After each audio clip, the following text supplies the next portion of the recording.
mas elas queriam ver os outros primos, né, e estão em outra igreja hoje. E é muita alegria para mim estar aqui com vocês para nós compartilharmos algumas coisas durante essa semana. Eu sou professor no NASP e às vezes em alguns lugares que a gente vai, há 2 ou 3 semanas atrás nós fomos fazer a distribuição dos livros da Esperança, que na nossa igreja foi numa data diferente do que as igrejas demais fizeram.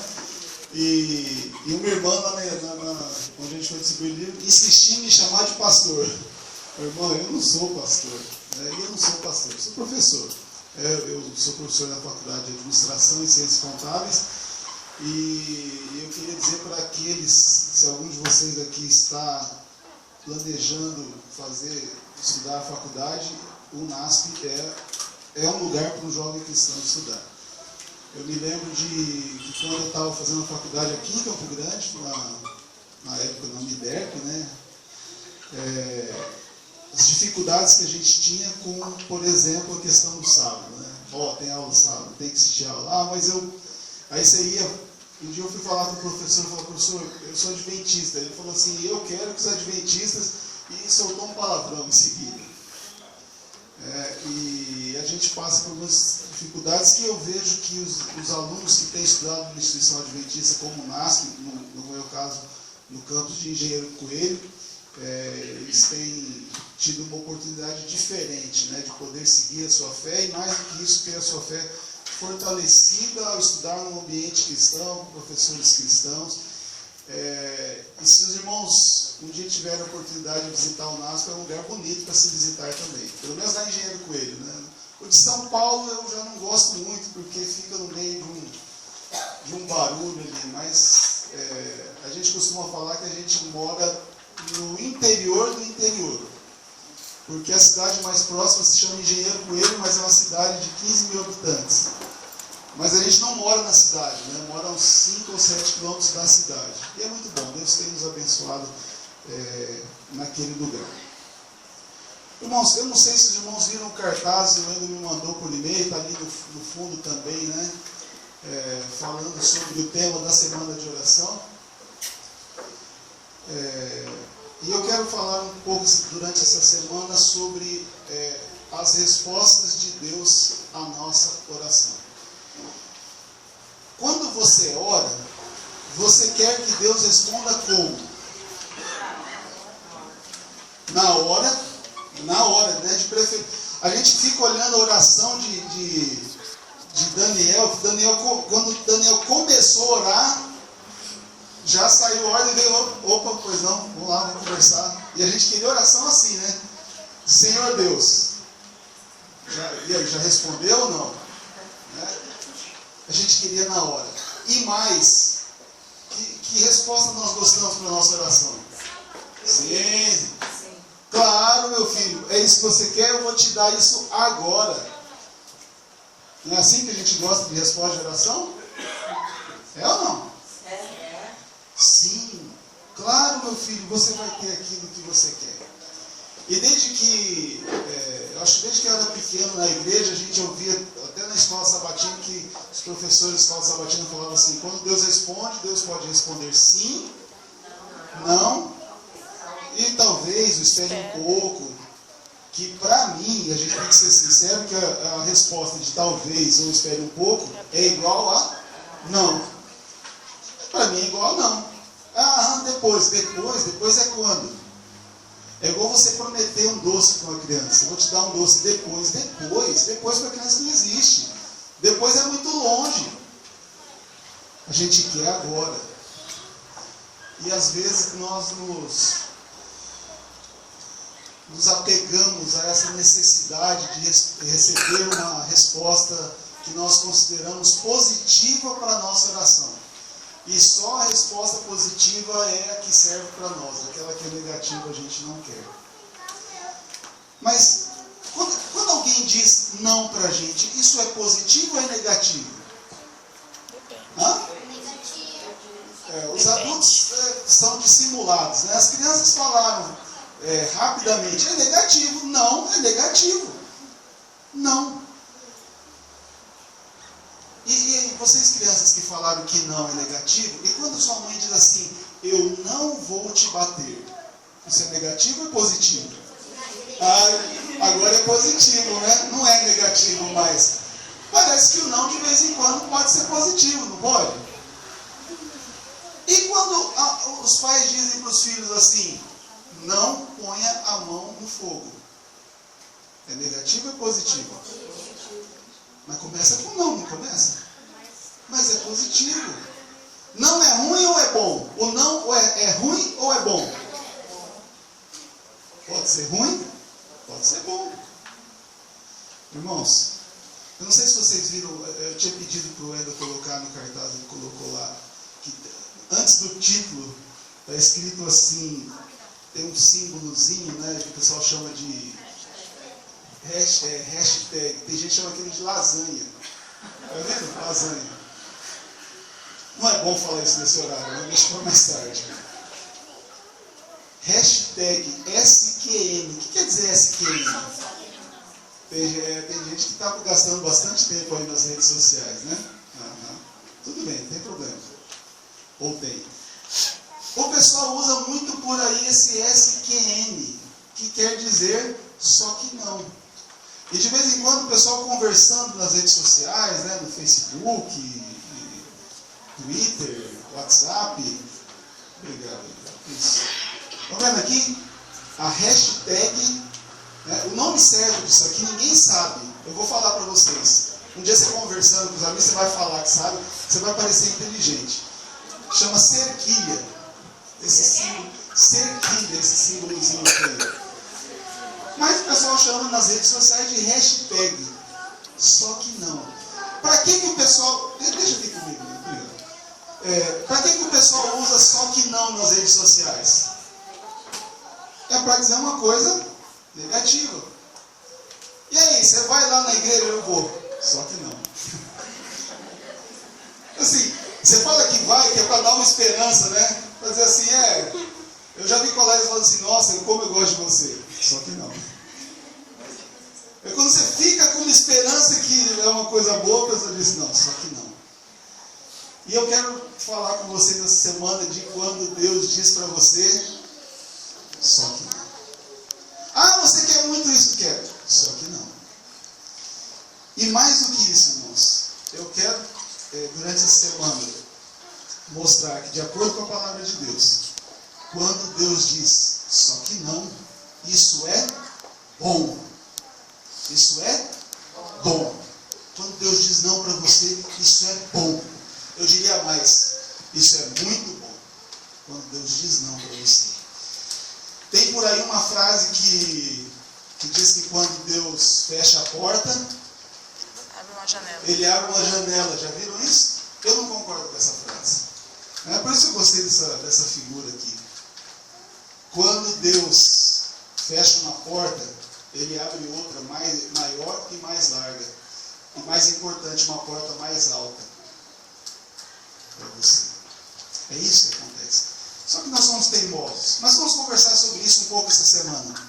E eu quero começar falando sobre isso.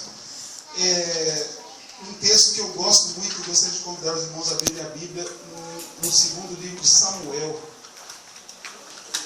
Irmãos, vão ver aí que durante a semana a maior parte dos textos que eu vou usar são textos do Velho Testamento. Eu gosto muito das histórias do Velho Testamento. Segundo livro de Samuel, capítulo 7.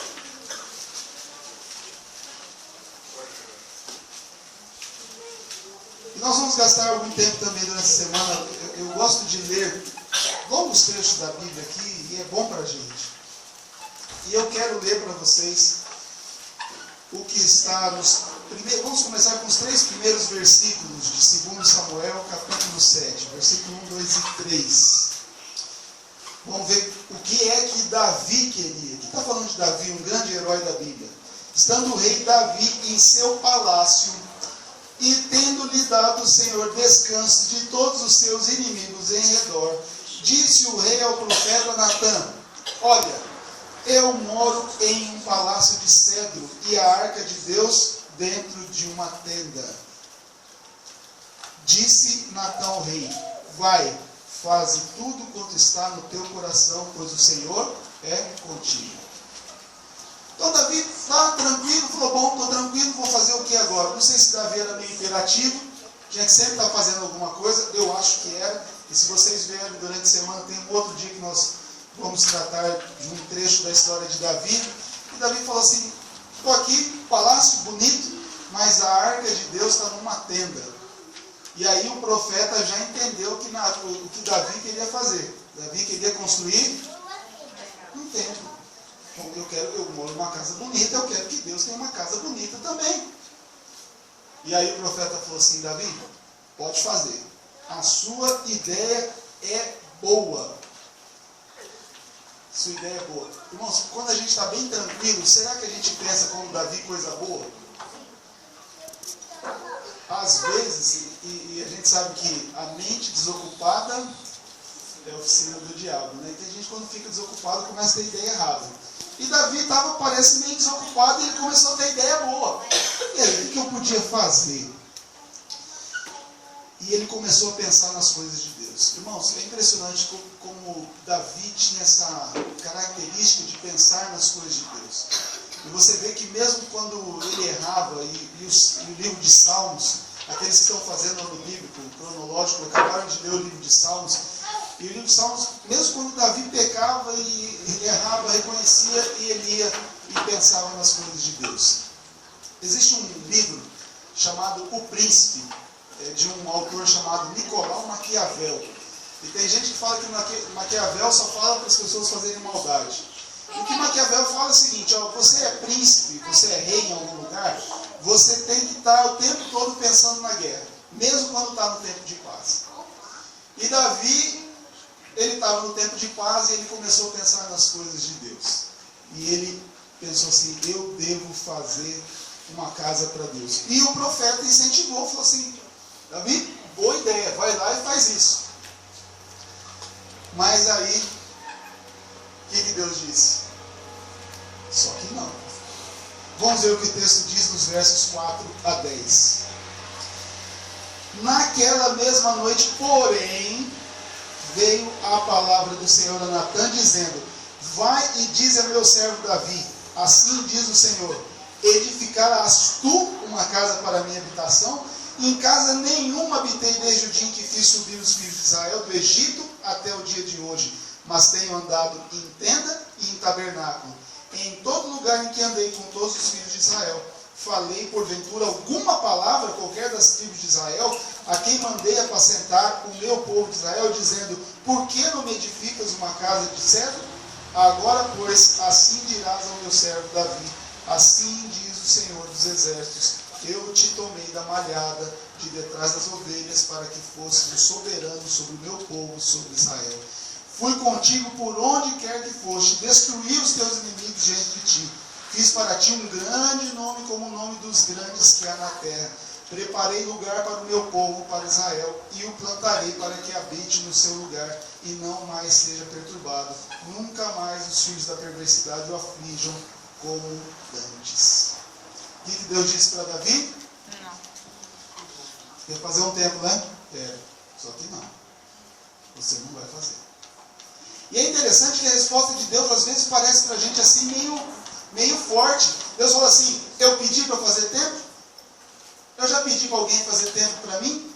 Você lembra de alguma vez eu ter pedido para fazer o templo? Parece que assim, puxa, Davi queria fazer uma coisa tão boa, não era? Não era uma coisa boa? Fazer um templo. E Deus fala assim, eu pedi por acaso para fazer templo? Não pedi para fazer templo nenhum. Eu andei todos esses anos, centenas de anos em tenda, e eu não pedi para você fazer um templo para mim. Você, viram como é que o texto começa? A palavra de Deus ao profeta? Você vai construir o templo para mim? Não vai não. Não vai não. Irmãos, só que nós temos que perceber uma coisa aqui. Existe alguma coisa que está implícita na resposta de Deus, o não de Deus a Davi, e que nem sempre está para a gente. E durante a semana nós vamos ver alguns momentos em que a resposta não foi tão clara e tão aberta como nós estamos vendo aqui. Então às vezes Deus responde não e a gente não ouve tudo aquilo que Deus quer dizer com esse não. Mas para Davi, Deus disse bem claramente o que ele queria. Deus fala assim, Davi, você, e aqui Deus faz uma referência quando Davi trabalhava fazendo o quê? Pastor de ovelhas. Ó, eu tirei você lá de trás da ovelha malhadinha que está lá no rebanho. Era lá que você estava. Você era um moleque. Quando Samuel, o profeta Samuel, veio para ungir a Davi, vocês lembram o que aconteceu? Ele nem foi chamado. O profeta teve que perguntar assim para Jessé, Jessé, mas os filhos são só esses? Tem mais um, né? A gente até pensa que o pai fala assim, não que eu não gosto muito, né? Era um menininho. Isso aqui é coisa séria com o profeta, eu não vou chamar o moleque. Lá de trás da ovelha que Deus chamou Davi. E Deus foi à frente nas batalhas diante de Davi. E Deus construiu alguma coisa para Davi. Irmãos, eu queria ler com vocês o que está escrito nos versos seguintes, do verso 11 a 17. Isso está junto com o não. A gente às vezes não escuta, mas está junto. Olha o que diz a partir do verso 11. Desde o dia em que mandei para que houvesse juízo sobre o meu povo Israel, a ti, porém, darei descanso de todos os teus inimigos. O Senhor te declara que Ele te estabelecerá uma dinastia. Quando os teus dias forem completos e vierem a dormir com os teus pais, então farei levantar depois de ti o teu descendente, que sair das tuas entranhas, e estabelecerei o seu reino. Esse edificará uma casa ao meu nome, e estabelecerei o trono do seu reino para sempre. Eu lhe serei por pai, e ele lhe será por filho. Se vier a fazer o que é errado, eu o castigarei com varas de homens e com açoites de filhos de homens. A minha benignidade, porém, não retirarei dele, como a retirei de Saul, a quem tirei de diante de ti. A tua casa e o teu reino serão firmados para sempre diante de mim. O teu trono será estabelecido para sempre. Conforme todas essas palavras e conforme toda essa visão, assim falou Natã a Davi. Irmãos, o que tinha junto com o não de Deus? Uma promessa, uma bênção. E uma bênção que era muito importante, especialmente para os reis naquele tempo. Falou assim, o seu reino vai ser um reino que vai durar para sempre. Lembra da história de Nabucodonosor, quando Daniel interpretou o sonho e falou assim, rei, o seu reino é a cabeça. E aí Nabucodonosor fez o quê? Foi lá e fez uma estátua toda de ouro. Falou assim, não, meu reino não vai acabar não. Meu reino vai ser para sempre também. E Deus falou assim para Davi, o seu reino é para sempre. E mais, você vai ter eu vou te dar paz. Você não vai ter mais se preocupar com seus inimigos no resto da sua vida. E eu vou dar para você um filho que vai se assentar sobre o reino. Então quando Deus diz não, irmãos, tem uma bênção junto. Mas às vezes a gente não se preocupa com isso, a gente não consegue ver isso, porque a gente está preocupado dizendo assim, ai, Deus falou não para mim, e agora que eu vou fazer? Calma, tem uma bênção junto. Irmãos, e a gente precisa fazer uma pequena pausa na história para pensar por que Deus disse não a Davi. Nesse momento em que o profeta vem e fala para Davi, isso não está registrado aqui nesse momento. Mas a Bíblia fala sobre isso. Vamos ler dois textos bíblicos. 1 Reis 5:3. Se você quiser, você pode deixar marcado em 2 Samuel, que nós vamos voltar aí. Em 1 Reis 5:3, está o rei Salomão, filho de Davi, fazendo preparativos para a construção do templo, conforme Deus havia prometido. E no verso 3, Salomão manda um recado para Irão, que é alguém que era um outro rei, que ia fornecer para ele material para a construção. E em 1 Reis 5:3 diz assim, bem sabes que Davi, meu pai, não pôde construir um templo ao nome do Senhor, o seu Deus, por causa das guerras com que o cercaram, até que o Senhor lhe pôs os inimigos debaixo dos pés. Foi por isso que Davi não construiu o templo? Mais ou menos. Salomão deu uma na situação quando ele mandou uma carta para Irã. Sabe como é? Davi, meu varão ocupado, teve muita guerra. Tem a ver com a guerra. Vamos ver o que está em 1 Crônicas 21, versos 2 e 3. Um pouco à frente aí, 1 Crônicas, capítulo 28.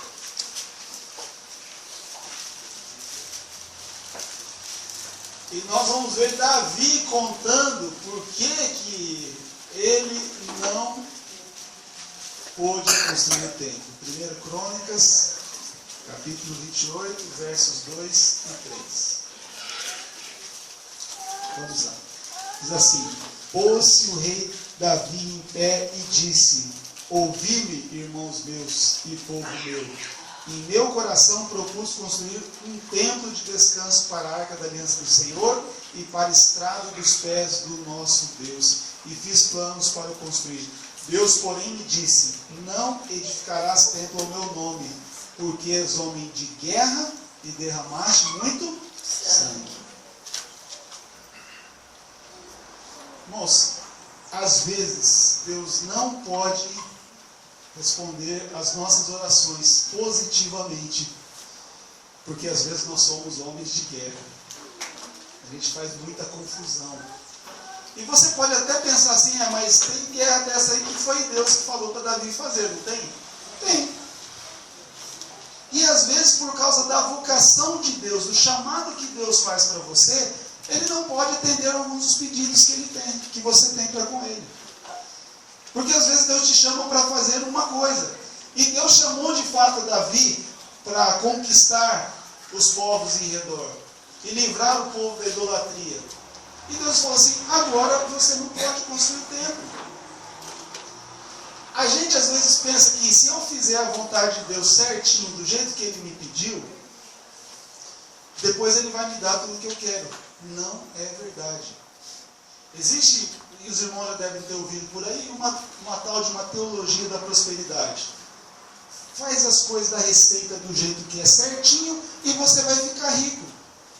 Irmãos, não é assim. Por quê? Porque senão nós íamos manipular a Deus. Sabe, igual aparece por aí, a pessoa fala assim: não, Paulo, você faz isso, depois faz aquilo, aí Deus vai te responder. Não é assim. Por quê? Porque Deus é todo poderoso. Porque Deus sabe todas as coisas. Ele conhece muita coisa e nós não conhecemos nada. E às vezes, por causa daquilo que Ele nos chamou a fazer, Ele não pode permitir que nós façamos outras coisas, como foi no caso de Davi. Os nossos pecados, as nossas escolhas e a nossa vocação impedem alguns dos nossos desejos, como foi no caso de Davi. Irmãos, tem duas coisas que a gente precisa saber sobre a história de Davi ainda. Primeira coisa, como é que Davi reagiu quando Deus disse: não, você não vai construir o templo para mim? Vamos ver alguns versos ainda em 2 Samuel 7. A partir do verso 18. Então, Davi ouviu aquela resposta, né? Que ele não podia construir o templo. Então, entrou o rei Davi, sentou-se perante o Senhor. Tem gente que fala que ele só pode orar ajoelhado, né?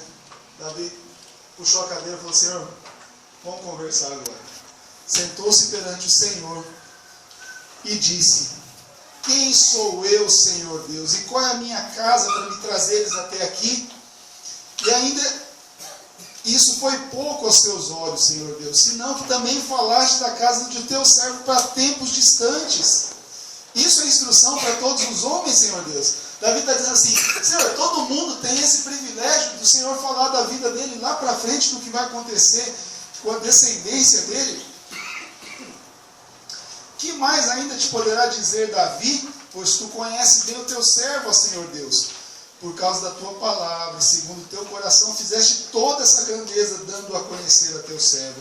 Portanto, grandioso és, ó Senhor Deus, porque não há semelhante a ti, e não há outro Deus além de ti, segundo tudo que temos ouvido com os nossos ouvidos.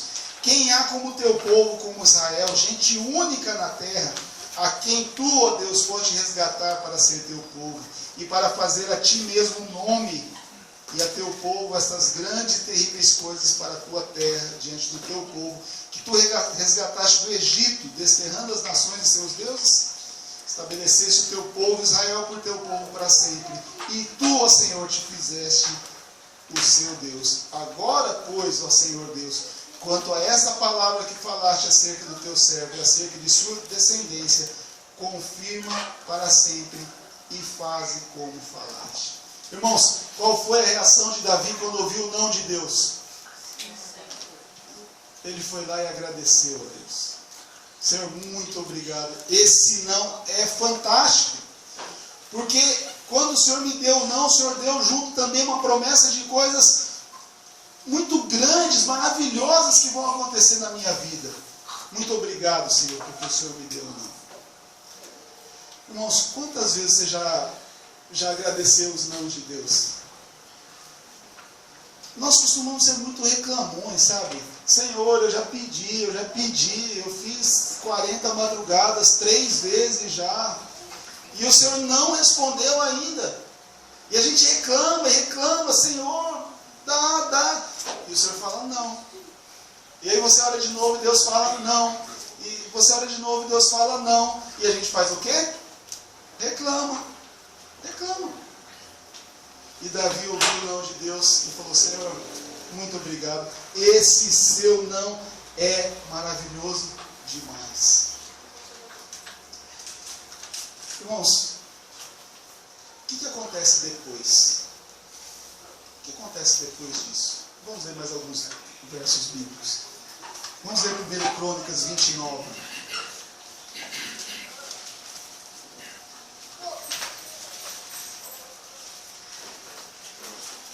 1 Crônicas 29, verso 23.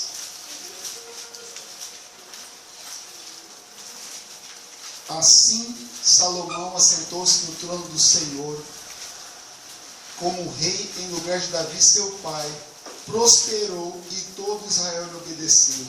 Todos os líderes e os poderosos, como também todos os filhos do rei Davi, se submeteram ao rei Salomão. O Senhor engrandeceu muito a Salomão perante todo Israel e deu-lhe majestade real, qual antes dele não teve nenhum rei em Israel. Irmãos, Deus cumpriu a promessa que ele tinha feito para Davi? Sim? Vocês têm certeza? Se você perceber adiante no livro os livros de Reis e de Crônicas, vem falando de Roboão, de Abias, de Asa, de Josafá, de Manassés, que foram descendentes de Davi. Mas quando Deus fala com Davi, lá em 2 Samuel, no capítulo 7, no verso 16, ele fala assim: eu vou estabelecer um reino para você para sempre. Irmãos, para sempre é muito tempo. Vamos ler o último verso. Está em Lucas, capítulo 1.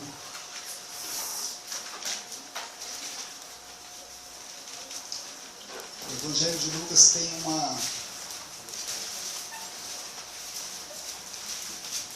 uma menção dessa promessa, uma repetição dessa promessa. Lucas, capítulo 1, vamos ler dos versos 26 ao 33. No 6º mês, foi o anjo Gabriel enviado por Deus a uma cidade da Galiléia chamada Nazaré, a uma virgem prometida em casamento a um homem, cujo nome era José, descendente de Davi. O nome da virgem era Maria.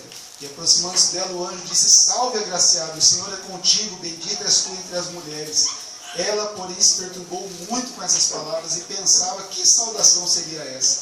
Disse-lhe então o anjo: Maria, não temas, achaste graça diante de Deus. Engravidarás e darás à luz a um filho, lhe porás o nome de Jesus. Ele será grande e será chamado Filho do Altíssimo.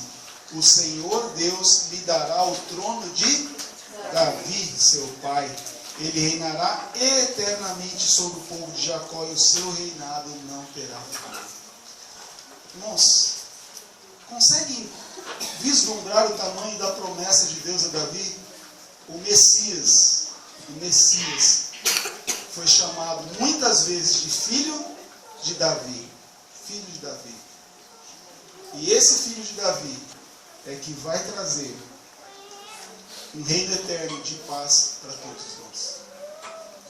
Irmãos, quando Deus diz não para nós, isso é bom, é muito bom, é maravilhoso.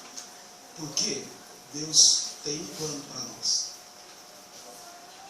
Eu queria fazer um desafio para os irmãos nessa manhã. E vamos fazer esse desafio durante toda a semana. O primeiro desafio é que você esteja aqui presente nas noites da semana de oração para ouvirmos e conversarmos mais sobre isso. O segundo desafio: aprenda a ouvir o não de Deus. E aprenda a reconhecer a misericórdia, a bondade e a maravilha e as bênçãos que estão implícitas quando Deus diz não para nós. Que Deus nos abençoe para isso.